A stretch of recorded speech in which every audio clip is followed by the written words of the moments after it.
తెలంగాణ అన్నదాతలందరికైతే నమస్కారము. తెలంగాణ రాష్ట్ర ప్రభుత్వం అయితే రైతు భరోసా విషయంలోనైతే ఏ విధంగా అప్లై చేసుకోవాలి, ఎప్పటి నుంచి ఎప్పటికి డేట్లు ఉన్నాయి, మరియు దానికి సంబంధించినటువంటి పూర్తి వివరాల గురించి అయితే నిన్న జరిగినటువంటి క్యాబినెట్ సబ్ కమిటీ మీటింగ్లోనైతే చర్చించడం జరిగింది. మరి ఎన్ని ఎకరాల వరకు రైతు భరోసా ఇవ్వనున్నారు, మరి 12,000 రూపాయలని ఎందుకు ఇస్తున్నారు, 15,000 రూపాయలు అని చెప్పేసి అన్నారు కదా. మరి దానికి సంబంధించినటువంటి వివరాలను మరియు ఏ విధంగా అప్లై చేసుకోవాలి, అప్లై చేసుకోవడానికి కావాల్సినటువంటి డాక్యుమెంట్స్ ఏంటి అనేటువంటి విషయాల గురించి కూడా నేనైతే మీకు ఈ వీడియోలో చెప్తాను. తప్పకుండా మీరైతే ఈ వీడియో చివరి వరకు చూడండి, స్కిప్ చేయకండి. ఎందుకంటే చెప్పేటువంటి విషయాలు మీరు స్కిప్ చేయడం వల్ల అయితే మిస్ అవుతారు కాబట్టి స్కిప్ చేయకుండా చివరి వరకు అయితే చూడండి. ఇంకా మీలో ఎవరైనా మన ఛానల్ సబ్స్క్రైబ్ చేసుకోకపోతే వెంటనే సబ్స్క్రైబ్ చేసుకొని పక్కనటువంటి గంట సింబల్ అయితే నొక్కండి. రైతు భరోసాకు దరఖాస్తు చేసుకోవాలా, విధానాలేంటి, ముఖ్యమైనటువంటి 10 విషయాలట. ఆ 10 విషయాలు ఏంటో వాటి గురించి మనం తెలుసుకుందాము. రైతు భరోసా స్కీమ్పై తెలంగాణ సర్కారు స్పష్టతనిచ్చింది. సాగుకు యోగ్యం కాని భూములకు పంట పెట్టుబడి సాయం అందించేదే లేదు స్పష్టం చేసింది. ఏడాదికి 12,000 సాయం అందిస్తామని తెలిపింది. ఈ మేరకు తెలంగాణ కేబినెట్ పలు కీలక విషయాలకు ఆమోదం తెలిపింది. నిన్న జరిగినటువంటి మీటింగ్లోనైతే 12,000 రూపాయల ఆర్థిక సహాయానికైతే రాష్ట్ర ప్రభుత్వం మొగ్గు చూపినట్లుగా తెలుస్తుంది. అయితే 15,000 రూపాయలు అన్నటువంటిది 12,000 రూపాయలకు ఎందుకు కుదించుకోపోయింది? మరి ఆ 12,000 రూపాయలైనా ఇస్తారా, లేకపోతే ఇంకా దానికి సంబంధించినటువంటి విధి విధానాలు ఏంటి అనేటువంటి వాటి గురించి అయితే ఒక్కసారి నేను మీకు ఈ వీడియోలో చెప్పేటువంటి ప్రయత్నం చేస్తాను. తెలంగాణలో రైతు భరోసా స్కీమ్ ముఖ్య విషయాలు. పంట పెట్టుబడి సాయంపై తెలంగాణ ప్రభుత్వము కీలక నిర్ణయాలు తీసుకుంది. రైతు భరోసా పేరుతో అమలు చేసే ఈ స్కీమ్కు సంబంధించిన పలు నిర్ణయాలకు ఆమోద ముద్ర వేసింది. ఏడాదికి 12,000 సాయం అందించేందుకు సిద్ధమైంది. అయితే వ్యవసాయ యోగ్యం లేని భూములకు మాత్రము రైతు భరోసా అందించే ప్రసక్తే లేదని ముఖ్యమంత్రి రేవంత్ రెడ్డి స్పష్టం చేశారు. ఈ మేరకు కేబినెట్లో జరిగిన వివరాలు వెల్లడించారు. అయితే రాష్ట్ర ప్రభుత్వం అయితే ఒకటి గట్టిగా నిర్ణయం తీసుకుంది. ఏదైతే సాగు చేయనటువంటి భూములు ఏవైతే ఉన్నాయో వాటికైతే రైతు భరోసా ఇచ్చేటువంటి ప్రసక్తే లేదని చెప్పేసి స్పష్టం చేయడం జరిగింది. అయితే సాగు చేయనటువంటి భూములు ఏంటి అని అంటే, ఒకవేళ మీ యొక్క భూములలో రియల్ ఎస్టేట్ వెంచర్లున్నా, లేకపోతే గుట్టలున్నా, లేకపోతే ఇంకేదైనా సాగుకు యోగ్యం కానటువంటి భూమి గనక పట్టకు ఉన్నా కూడా వాళ్ళకైతే రైతు భరోసా రాదని చెప్పేసి స్పష్టంగా చెప్పడం జరిగింది. రైతు భరోసా స్కీమ్ ఏంటి? గత ప్రభుత్వ హయాంలో రైతులకు పెట్టుబడి సాయం అందించేందుకు రైతు బంధు పథకాన్ని తీసుకొచ్చింది. ఎకరాకు 5,000 చొప్పున ఏడాదికి 10,000 ఇచ్చేది. అయితే తాము అధికారంలోకి వస్తే ఎకరానికి 15,000 పంట పెట్టుబడి సాయం అందిస్తామని కాంగ్రెస్ పార్టీ మేనిఫెస్టోలో ప్రకటించింది. ప్రస్తుతం రాష్ట్రంలో కాంగ్రెస్ అధికారంలో ఉండడంతో రైతు బంధు పేరు కాకుండా రైతు భరోసా పేరుతో పంట పెట్టుబడి సాయం అందించనుంది. అయితే ఎకరాకు 15,000 కాకుండా 12,000 సాయం అందించాలని నిర్ణయించింది. అయితే కాంగ్రెస్ గవర్నమెంట్ అయితే వాళ్ళు అధికారంలోకి రాకముందు ఒక లెక్క, అధికారంలోకి వచ్చిన తర్వాత ఇంకో లెక్క.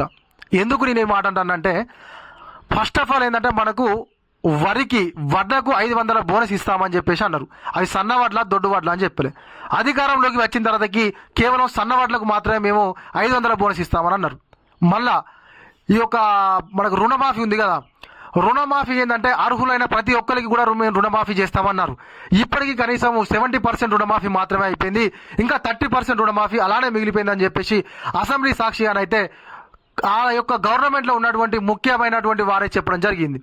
మళ్ళీ ఇప్పుడు మనకు సంవత్సరానికి 15,000 రూపాయలు ఇస్తామని చెప్పి గెలిచినటువంటి ప్రభుత్వము ఇప్పుడు మళ్ళీ మనకు 12,000 రూపాయలు మాత్రమే మేము ఆర్థిక సాయం అందిస్తామని చెప్పేసి చెప్తున్నారు.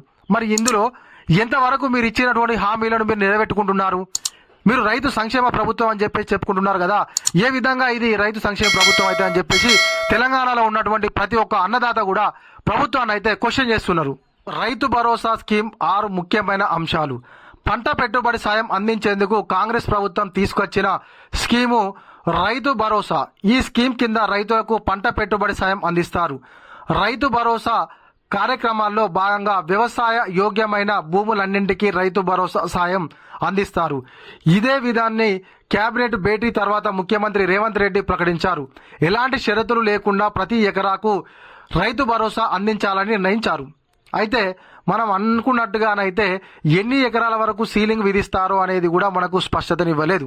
మరి వాళ్ళు చెప్పినటువంటి విషయం ఏంటంటే, కేవలం సాగు యోగ్యమైనటువంటి భూమి అంటే మీరు సాగు చేసి ఉన్నటువంటి భూమికి ఖచ్చితంగా రైతు భరోసా ఇస్తామని చెప్పేసి అయితే ప్రకటించడం జరిగింది. అయితే అదేవిధంగా గత ప్రభుత్వం రైతు బంధు కింద ఏడాదికి 10,000 ఇచ్చేది. అయితే రైతు భరోసా కింద ఏడాదికి 12,000 ఇస్తారు.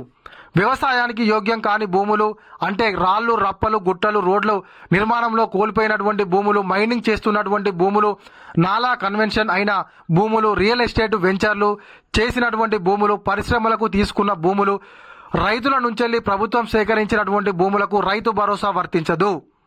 ఇగో ఇది రైతు భరోసా వర్తించినటువంటి భూములు అయితే ఇగో ఇవన్నట.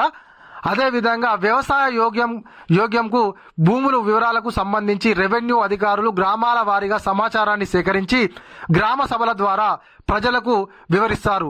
ధరణి లోపాల కారణంగా గతంలో కొంతమందికి ఆ రకంగా కూడా రైతు బంధు కింద నిధులు అందాయి. ఇలాంటి భూములకు చెక్ పెట్టేలా తాజాగా ప్రభుత్వం నిర్ణయం తీసుకుంది. అయితే ఈ యొక్క ప్రభుత్వము ఖచ్చితత్వంతో ఉంటుంది. అంటే ఏదైతే ఎవరికైతే అర్హత ఉందో ఈ యొక్క రైతు భరోసా తీసుకునేటువంటి అర్హత ఎవరికైతే ఉందో వారికి మాత్రమే ఈ యొక్క నిధులు అందే విధంగా పకడ్బందీగా చర్యలనైతే రాష్ట్ర ప్రభుత్వం తీసుకుంటుంది. రైతుల నుంచి ఎలాంటి దరఖాస్తు అవసరం లేకుండానే రైతు భరోసా చెల్లించాలని తెలంగాణ కేబినెట్ నిర్ణయించింది. వ్యవసాయ యోగ్యానికి భూమికి ఇవ్వాలని నిర్ణయించారు. మళ్లీ దరఖాస్తు చేసుకోవాల్సిన అవసరం లేదనే అభిప్రాయానికి వచ్చింది. రైతు భరోసా స్కీమ్కు జనవరి 26, 2025ను ప్రారంభిస్తారు. అయితే 10,000 నుంచి 12,000కు పెంచిన నేపథ్యంలో ఎకరా చొప్పున ప్రతి రైతు ఖాతాలో 6,000 జమ అవుతాయి. ప్రతి ఏడాదికి రైతు భరోసా కింద 2 సార్లు పంట పెట్టుబడి సాయం అందిస్తారు. అయితే మనకైతే 10,000 నుంచి వెళ్ళి 12,000 అంటే కేవలం 2,000 రూపాయలు మాత్రమే రాష్ట్ర ప్రభుత్వం అయితే పెంచడం జరిగింది. గతంలోనైతే మనకు 10,000 రూపాయలు అయితే రావడం జరిగింది సంవత్సరానికి. ఇప్పుడైతే మనకు 12,000 రూపాయలు సంవత్సరానికి అందిస్తారట. ఒక పంటకు 6,000 రూపాయలు అయితే మనకు ఇప్పుడు ఈ సంక్రాంతి కానుకగానైతే మనకు 6,000 రూపాయలు అయితే జమ అవుతాయని చెప్పేసి ముఖ్యమంత్రి గారు అయితే చెప్పడం జరిగింది. భూమి లేని వ్యవసాయ కూలీలకు ఏడాదికి 12,000 ఆర్థిక సాయం అందించాలని తెలంగాణ ప్రభుత్వం నిర్ణయం తీసుకుంది. ఈ పథకానికి ఇందిరమ్మ ఆత్మీయ భరోసా పథకంగా నామకరణం చేశారు. రైతు భరోసా కింద ఏటా ఎకరాకు 15,000 రూపాయలు ఇస్తామని కాంగ్రెస్ పార్టీ ఎన్నికల మేనిఫెస్టోలో ప్రకటించిందని బీఆర్ఎస్ గుర్తు చేసింది. కేవలము 12,000 ఇస్తామని చెప్పడాన్ని తీవ్రంగా తప్పుపడుతుంది. కేబినెట్ నిర్ణయంతో రాష్ట్రంలోని రైతులకు రేవంత్ సర్కార్ దారుణంగా దగా చేసిందని ఆరోపించారు. అయితే వాస్తవానికైతే ఇది నిజం. ఎందుకు నిజం అనంటే 15,000 రూపాయలు ఇస్తాం మేము సంవత్సరానికి 7,500 ఒక పంటకని చెప్పి అధికారంలోకి వచ్చిన తర్వాతకి మళ్ళీ ఇప్పుడు ఈ రకంగా మాట మార్చడం అయితే ఎంతవరకు కరెక్ట్ అని చెప్పేసి నేనైతే అడుగుతున్నాను. అదేవిధంగా ఇప్పటికీ ఆల్రెడీ వానాకాలం సీజన్ పోయింది, యాసంగి సీజన్ కూడా మొత్తం వరి నాట్లు అయిపోయినాయి, మిగతా పంటల సాగు కూడా అయిపోయింది. ఇప్పటి వరకు కూడా మనకైతే ఈ యొక్క రైతు భరోసా అందలేదు. మళ్ళీ అందులో కోత పెట్టి 12,000 రూపాయలే ఇస్తామని చెప్పేసి అనడం అయితే ఇది ఎంతవరకు కరెక్టో ఒక్కసారి రాష్ట్ర ప్రభుత్వం కూడా పునరాలోచన చేసుకోవాలని చెప్పేసి తెలంగాణ రైతాంగం అయితే కోరుకుంటుంది. ఇగో ఇది గలటి మన వీడియో. ఈ వీడియో కనుక మీకు నచ్చినట్లయితే ఖచ్చితంగా ఒక లైక్ చేయరు, కామెంట్ చేయరు. ఇంకా మీలో ఎవరైనా మన ఛానల్ సబ్స్క్రైబ్ చేసుకోకపోతే వెంటనే సబ్స్క్రైబ్ చేసుకుని అయితే పక్కన ఉన్నటువంటి గంట సింబల్ నొక్కుర్రి.